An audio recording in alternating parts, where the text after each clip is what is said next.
Alright, we're back with another video. This time I want to talk about my doppelganger experiences. I haven't had my own personal where I've seen myself, but I've seen other people that I know. The first story is, this took place probably back in, I'm just going to say 81, 82. It was one of those 4th of July weekends. And I'm not sure if it's the same time that my father bought me a large assortment of fireworks or not, but I think it is. But one 4th of July, I had spent all day in the neighborhood shooting fireworks off with the rest of the kids in the neighborhood. And my next door neighbor, they were going to go to Vandalia, Missouri, to visit their family that night and shoot off fireworks. So as it got later in the day, I found that they were leaving, and I didn't want to stop shooting off fireworks, so I asked my dad if I could go with them. And he said, yeah, you can go with them. You know, behave and whatnot, as you would back in the day. So we loaded up in the car. It was the father, the mother, their newborn baby, then their 2 younger daughters. At this time, I believe we were all in elementary school. And we got in the car and loaded up, and we drove out to Vandalia. We had a great time. I remember vividly, we were once again popping fireworks, bottle rockets, sparklers. I remember going inside the gas stoves and lighting the sparklers and going back outside the door with the sparkler lit. And things like that. But what happened was, when it was time to go back to Montgomery, we loaded up in the car. And back in these days, you could drink and drive. But I remember my neighbor, he got pulled over. So it's him driving, his wife, I'm behind his wife, and the 2 daughters. This is back when you had the whole back seat, 2 daughters in the middle and the left behind the driver's side. And I noticed as the cops walking up to the car, mom opens the door up and she's dumping beers out. And this is my first time experiencing anything like this, so I'm just sitting there. And once again, it's Missouri, it's surrounded by corn, all of this. But either way, the cop does his thing and we go on. So we continue to go back to Montgomery. We get back to Montgomery and it's late. I mean, my parents are asleep, sisters are asleep. And as we're coming into our neighborhood, we had to turn off the blacktop. So on 161, you make a turn off the blacktop, you go all the way down Euclid. And at the corner of Elm Street and Euclid, my house, neighbor's house across the street. And my neighbor had just got that, I guess it's picket fencing, those with the wire mesh. He had that fence put up around his yard, to the left and to the front. And we had gravel roads, so as soon as you turn off the highway, you know, gravel rocks throwing up into the fender well, whatever, you hear all of that. So he pulls into his driveway, and his house is exactly across the street from my house. So if this is my house, this is his house. He comes down the road, he pulls into his driveway. These are gravel roads. Gravel. So as we arrive home, I get out, everybody gets out the car, and I say goodnight, and I start to walk back to my house, go right across the street. stone's throw. So as I'm going back, I turn and I say goodnight to him. Father, mother, she's carrying a baby, and the two daughters. They all go inside their house. I see the living room light come on. I know they're in the house. At the same time I'm watching this happen, I'm walking across the gravel road to my yard. And at this time, my yard is, these small towns,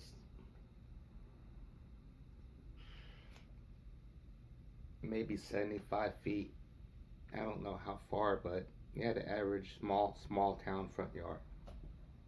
But I get to the middle of the yard in front of my house, and for some reason I turn around and I see the father, exact same clothes that he had on, but as I'm looking at him, he's just standing there in the middle of the gravel road. And as he's standing there looking, if this is my house here, he's looking just straight up over the top of my house. And I'm like, "Night, Robert." He didn't say nothing.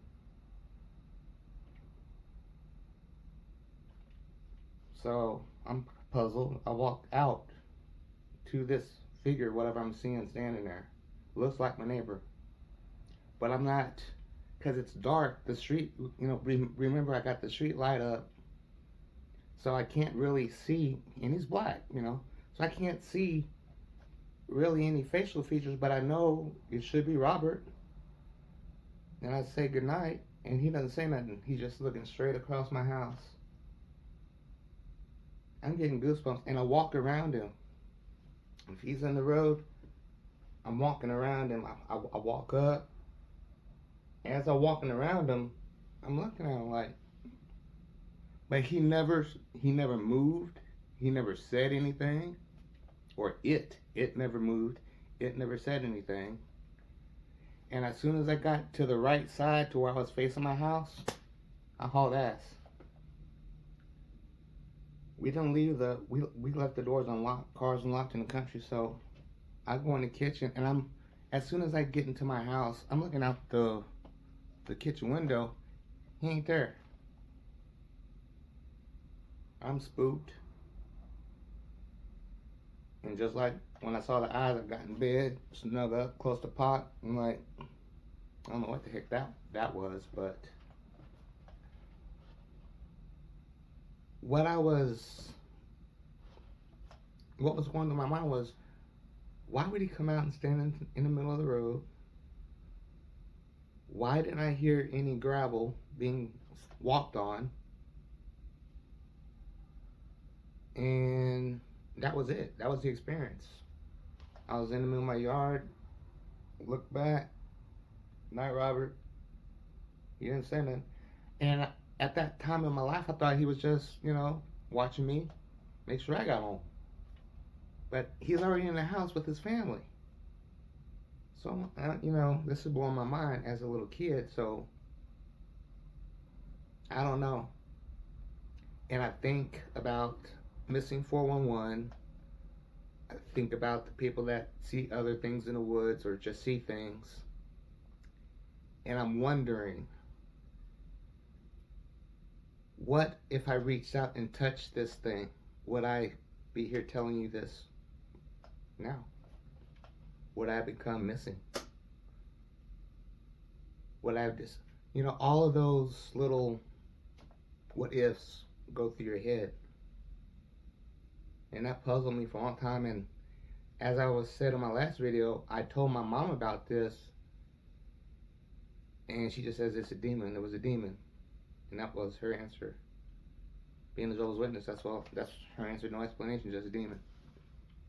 But that threw me. And it stuck with me all my life. And I never told my neighbor. They may see this video now, but I never told him about that. My mom was the only one I spoke to about that.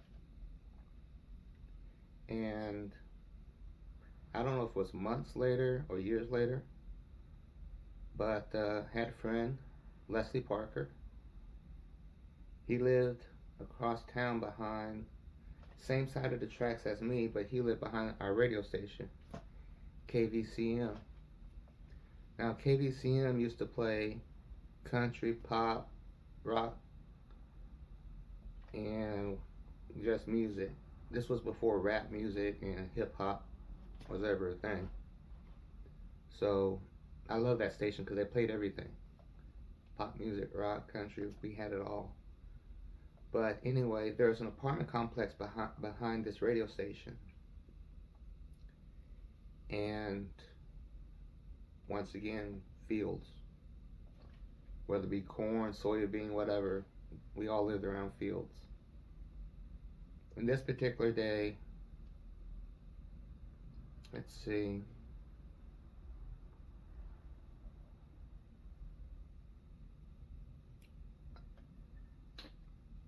I think my dad had passed already.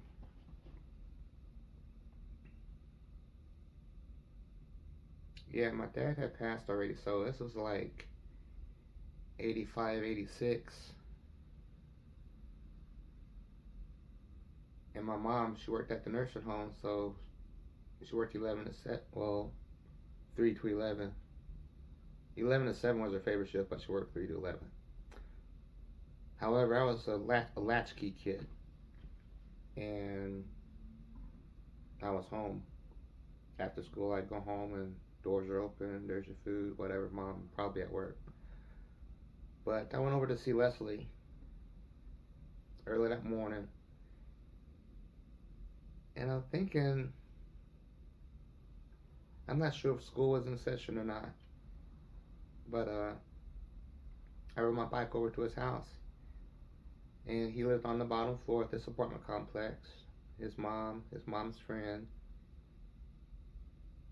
and I was over there playing, doing what boys did, playing with he had all of the Star Wars toys, the figures, the spacecraft, the space station. He had everything. His mom spoiled the hell out of this kid.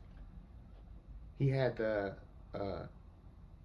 Constructicons, the Autobots. He had all of the action figures. And he took care of his mom by himself. He had all that stuff, man. But we're out there playing, and I say, "Hey, Mom," I'm asking his mom, call her Mom, "Can Leslie spend the night?" And she goes, "Yeah, he has to clean his room first. But yeah, you can stay over there." And I didn't want to stay in his room. Really wasn't that dirty, but I didn't want to stay while he was doing that. I said, "Well, Leslie, I'm going back to my house. You just ride over after you're done." So I start to ride. Now, where this radio station in this complex was, you had your street, and then right beside the radio station, just an open little field area, but behind that was the complex, small apartment complex. So I can see the apartments, I can see the roads and the blocks coming up to his home. I can see all around me. So as I'm leaving, I'm pedaling, and I get a block away, and I turn. I'm not going straight because where the road from his apartments was going east to west. So I was headed east on that, and then I made a right turn. I was going down another street. So as I'm going down the street, I can look back and see the radio station across the fields. Also, there's fields, and I can see that apartment complex. But as I turn around to look back, I see my friend Leslie on his bike. He had a silver BMX. I see this little blonde boy. He had this blonde. He ride his bike. I'm like, damn. he finished quick. I'll just wait for him to catch up to me. Because obviously he can see where I am. So I turn back around and make sure ain't nobody coming in the car or nothing. Because it's a small town. I mean, very little traffic. I turn back and he ain't there. Because I'm thinking, okay, I look back. And as I'm looking back again, I'm judging that he should be riding up on me. And I look back and he ain't nowhere to be found. I look both ways down the road, and once again, goosebumps, thinking back to my neighbor. I turn my bike around, and I'm saying, I don't know if I'm saying, let Leslie be home or let him be gone, but I went back to his house, and his bike is sitting outside of his apartment. I knock. His mom answers the door. I'm like, please tell me Leslie's gone. He's like, gone? He's in his room cleaning. And I said, Kara, you will not believe what I just saw. I just saw Leslie on his bike riding towards me.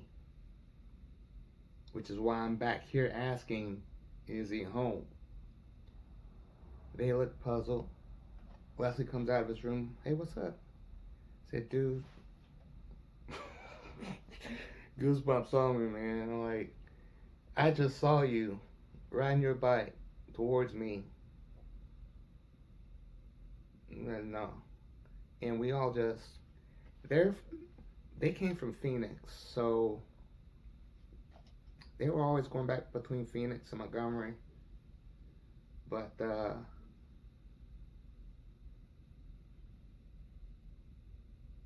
I don't know if something is in the land in Montgomery, which I'm sure there is because it's the Wild West. A lot of stuff went on. Montgomery has a history that is kind of hidden, so I don't really know a lot about it. But they would always go back, and I was like, I wonder if they brought something back with them. But at that time in my life, I wasn't thinking that. I didn't think that until recently, as an adult, I'm listening to, Coast to Coast AM, David Paulides, Josh Turner on PRT, as well as other. But when you start to hear people tell you that they've had those experiences, you have to stop and think what's going on. But regardless, I waited that day for Leslie to finish cleaning his room. I really wasn't paying attention to it. I was freaked out, so I really wasn't focusing on what the adults were looking like, but we were all like puzzled, man. But from that day on, when me and Leslie was riding past that spot, because I told him, this is where I saw you.